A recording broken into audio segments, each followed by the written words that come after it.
I came to Maple Creek seeking a quiet life, a place where no one knew my past. But a single encounter with a small-town cop didn't just expose my secrets, it resurrected a ghost I'd paid a very high price to bury. The air in Maple Creek was supposed to be different, cleaner. That's what the brochure promised anyway. After 15 years grinding away in the city, the promise of crisp, pine-scented air and a sky full of actual stars was enough to make me uproot my entire life. I'd landed a great job as the lead architect for the town's new community center, a project that felt more like a legacy than a contract. I bought a small house with a porch, the kind you see in movies, and for the first 2 weeks, it felt like I'd finally found a place to breathe. A place to just be Elias Thorne, architect, newcomer, and for the first time in a long time, a man at peace. That peace shattered on a Tuesday evening. I was walking home from the site, my boots dusty, and my mind pleasantly tired. The sun was setting, painting the sky in shades of orange and purple that you just don't get in the city. I was maybe 3 blocks from my new porch when the cruiser slid up next to me, silent as a shark. I'd seen the car around, of course. In a town this small, you see everything and everyone within a week. The officer who got out was a man I recognized from the local diner, Miller.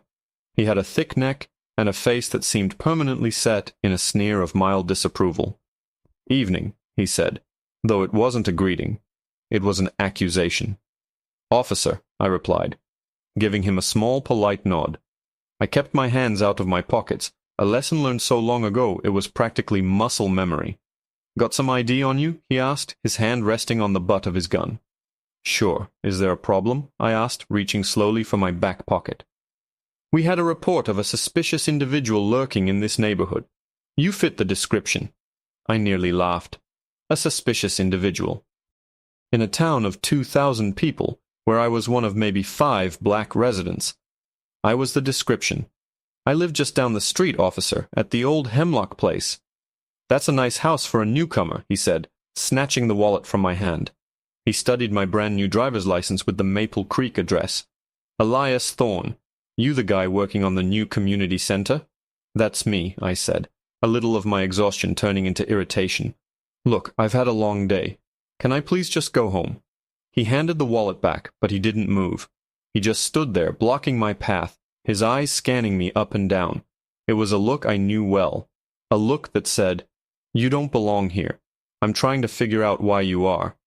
"What's your hurry?" he drawled. "Got something at home you don't want me to see." My blood ran cold, then hot. The calm I'd cultivated for weeks was fraying at the edges. "No, officer. I just want to go home, eat my dinner, and go to sleep, like every other person in this town." "See, that's the thing," he said, taking a step closer, invading my space. "You're not like every other person in this town." That's when I made my mistake. My hand went to my jacket pocket, where my phone was. I wasn't going to be a statistic. I wasn't going to be a headline. I was going to record this. But the second my fingers brushed the cool glass of the screen, Miller's entire demeanor changed. His sneer turned into a snarl. "Don't you even think about it," he hissed. "Hands where I can see them. Now!" "I'm just getting my phone," I said, trying to keep my voice steady. But it was too late. He saw it as defiance, a challenge. He lunged and I flinched back. His hand went to his belt, but it wasn't for his gun or his cuffs. It was for the small black canister. I didn't even have time to shield my face. One moment I was looking at his hate-filled eyes. The next, my world was pure, unadulterated fire. The pepper spray was a chemical supernova in my face. It wasn't just a sting. It was a feeling of being set ablaze from the inside out. My eyes slammed shut, but the burning was behind them, in my sockets. My lungs seized, desperately trying to reject the toxic air I'd just inhaled. I dropped to my knees, clawing at my face, gasping for a breath that wouldn't come. Every nerve ending from my scalp to my chest screamed in agony. Through the roaring in my ears I heard Miller's voice triumphant. "That's for resisting, you punk!" I felt the cold bite of handcuffs on my wrists, wrenching my arms behind my back as I coughed and choked on the pavement. My new life, my clean air, my peace. It was all dissolving in a haze of chemical fire and injustice. I was dragged to my feet, blind and broken, and shoved into the back of the cruiser. The ride to the station was a blur of pain and suffocating helplessness. I spent what felt like an eternity in a holding cell, the fire in my eyes slowly subsiding into a throbbing, agonizing ache. My new boss had been called. My name had been dragged through the mud. My dream of a quiet life was already a nightmare. After a few hours, the cell door clanged open. It was Miller, but the smug, triumphant look was gone. His face was pale, his hands were trembling slightly. He wasn't looking at me like a punk anymore. He was looking at me like he'd just seen a ghost. He cleared his throat, the sound unnaturally loud in the silence of the block. We ran your fingerprints when we processed you. Standard procedure."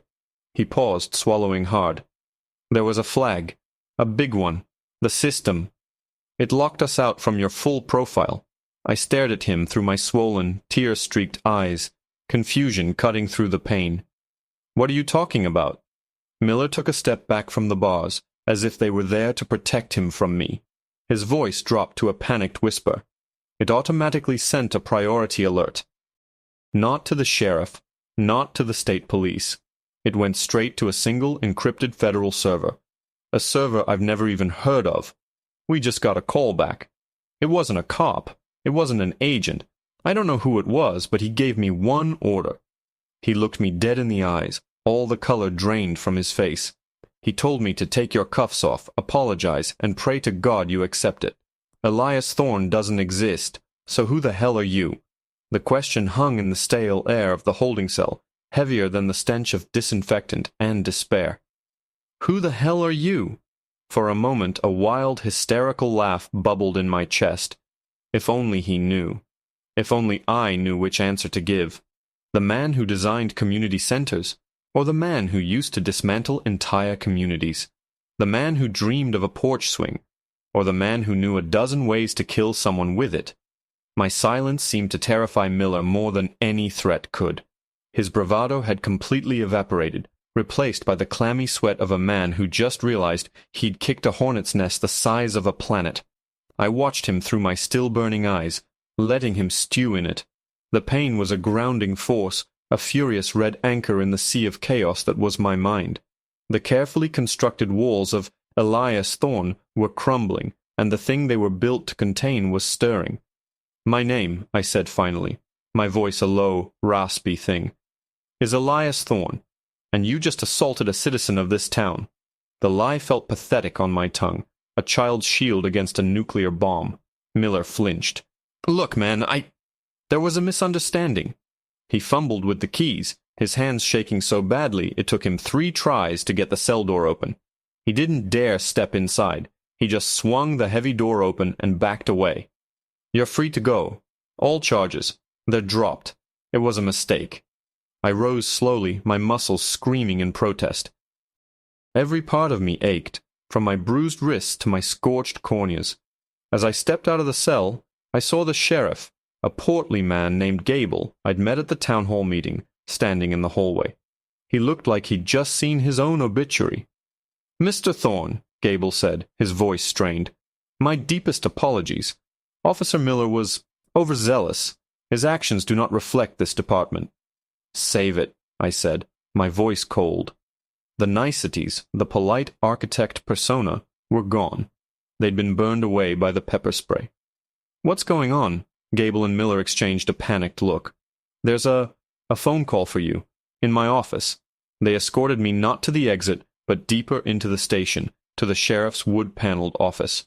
It felt less like an escort and more like they were delivering a live explosive. On the large oak desk sat a single black telephone, the kind I hadn't seen in years. It was off the hook, a faint, static hum emanating from the earpiece. It wasn't connected to the wall. "They said you'd know what to do," Gable whispered, before he and Miller practically ran from the room, closing the door behind them. I stood there for a long moment, the thrumming of the phone line matching the frantic beat of my heart. I knew that phone. I knew the technology inside it. It was a ghost from a past I had paid a very high price to bury. With a hand that felt strangely steady, I picked up the receiver. I didn't say anything. The voice on the other end was like shaved ice, devoid of warmth, emotion, or humanity. It was a voice I had prayed I would never hear again. "Report," it said. Not a question. A command. "Subject 8, I replied, the designation feeling alien and sickeningly familiar. "Local contact initiated. Identity compromised due to unauthorized physical altercation." There was a pause. I could almost hear the calculations, the clicking of a mind that saw people as assets and problems. "The contamination is Miller, correct?" Correct, I said. "He will be sterilized. The breach is contained." Sterilized. Not fired. Not disciplined. My blood ran cold. I had thought I was out. I had thought I was free. I was just dormant. "Your cover as Elias Thorne is now void.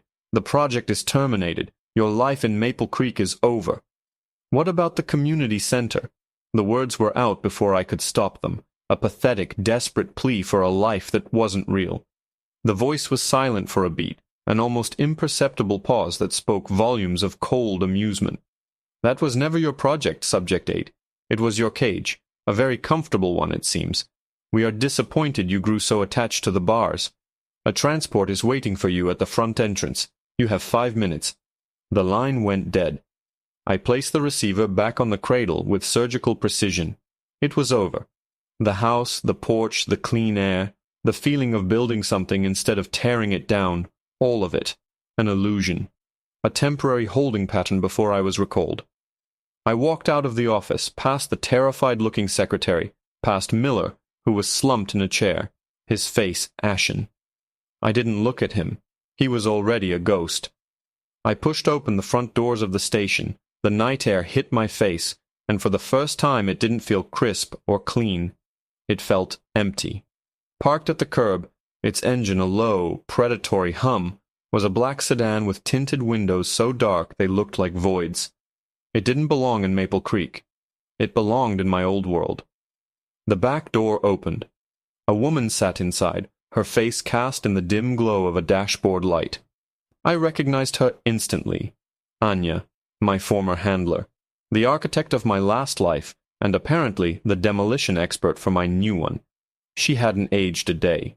Her smile was still the same, a perfect, beautiful slash of utter cruelty. "It's been a long time, 8, she said, her voice smooth as silk and sharp as glass. "You got sloppy. You started to believe the fantasy." She gestured to the seat beside her. "Get in. The director has arranged a full debrief. He's very interested in why his most valuable asset started caring more about blueprints than protocols." She leaned forward slightly, her eyes glinting. "And he's especially curious about the other thing your flag brought up. The thing that even I wasn't cleared to know about until an hour ago. It seems Elias Thorne wasn't your only secret. You've been hiding something from us, too." I slid into the plush leather seat, the door clicking shut with a sound of finality, like a tomb being sealed. The world outside the tinted windows, the quaint storefronts of Maple Creek, the distant silhouette of the community center I was supposed to build, seemed 1,000,000 miles away. A life on another planet. "Hiding something?" I repeated, my voice flat. "I followed every protocol for 15 years. I became a ghost. I did your dirty work, and then I disappeared exactly as I was told. This life? Elias was my reward." Anya let out a soft, condescending laugh. "A reward? Oh, 8. You always were so sentimental. This wasn't a reward. It was a holding cell. We needed you on ice until the political climate shifted. You were too valuable to discard, but too notorious to keep in the field. Building a community center? It was poetic, we thought. A little on the nose, perhaps. My fists clenched in my lap. The entire dream, my chance at redemption, was a joke to them, a way to keep their weapon in a box. But this new flag," she continued, her voice turning sharp and clinical, "it overrides even the director's authority. A dormant WITSEC file from 25 years ago. A file that was supposed to have been scrubbed from every database on the planet. But one deep archive server survived a purge. Your fingerprints from when you were processed as a child were still on it." I stared at her, my mind refusing to process the words. Processed as a child? I had no memory of my life before the program. They'd always told me I was an orphan, a ward of the state, recruited for my potential. Anya watched my face, a scientist observing a reaction. Your parents weren't killed in a car crash. They were federal witnesses. They were about to testify against a weapons smuggling ring run by some very powerful people. People we happened to be working with at the time. Her smile was gone. Her face was a marble mask. They were sterilized. You were collateral that was repurposed. We gave you a new life, a purpose. The floor fell out from beneath me. The pepper spray, the holding cell, losing my job, all of it paled in comparison to this. This was the theft of a soul. Elias Thorne wasn't just a cover. It was the ghost of the life I was supposed to have. The life of a normal person, a man who builds things. What was my name? I whispered, the question tearing from my throat. Anya looked almost bored. Does it matter? You are subject 8. What was my name? I demanded, my voice rising, a feral growl taking over. She sighed, a flicker of annoyance in her eyes. Leo. Your name was Leo. Now sit back and... She never finished the sentence. As she spoke my real name, something inside me broke, or maybe it finally healed. The phantom sting of the pepper spray flared behind my eyes, but this time it wasn't a feeling of helplessness. It was fuel. It was the rage of a boy whose parents were murdered. It was the fury of a man whose dream was a lie. I was done being a subject. I was done being a tool. In one fluid motion, I slammed my elbow into the driver's temple. He grunted, his head smacking against the window, and the car swerved violently. Anya reacted instantly, reaching for a weapon concealed in the center console, but she was too slow. I was already moving, my subject 8 training a hurricane of precise violence. I pinned her arm, my fingers digging into the nerve cluster in her wrist, and her hand went limp. I snatched the compact pistol from her grasp before she could even register the pain. The car screeched to a halt on the deserted country road. I pressed the muzzle of the pistol under Anya's chin. Her eyes were wide with shock, and for the first time since I'd known her, a flicker of fear. You got sloppy, I said, her own words tasting like ash in my mouth. You started to believe in the cage. I didn't kill her. I didn't kill the driver. That was Subject 8's move. Leo's move was different. I ejected the clip, throwing it into the darkness. I disabled the car with a few precise yanks of wiring under the dash. Then I got out, taking Anya's satellite phone with me. I started walking back toward the distant lights of Maple Creek, leaving them stranded. When I was far enough away, I stopped. I dialed a number I knew from a long-buried contingency file, a back channel, to a national news agency's anonymous tip line. My name is Elias Thorne, I said, the lie feeling different now, not a cover, but a shield for what was to come. I have a story for you. It's about a corrupt police officer in Maple Creek named Miller. It seems he assaulted a citizen tonight. And I have proof. There's an encrypted file on the station's impound server, a full audio and video recording from a phone that was illegally seized. The file name is Resisting, Arrest, Evidence.mp4. I'd look into it before it gets sterilized. I ended the call and tossed the phone into a ditch. Miller would go down. The department would be investigated. It wasn't the justice my parents deserved, but it was justice for the man I had tried to be. A small act of creation in a life of destruction. Elias Thorne was gone, erased by a federal file and a can of pepper spray. Subject 8 was a ghost I was leaving behind on that dark road. I didn't have a house or a job or a future. But as I walked under the star-filled sky, the crisp, pine-scented air filling my lungs, I had something I hadn't possessed in 25 years. A name. My own name. I wasn't an architect anymore. But for the first time in forever, I felt like I could finally start building something real. For Leo.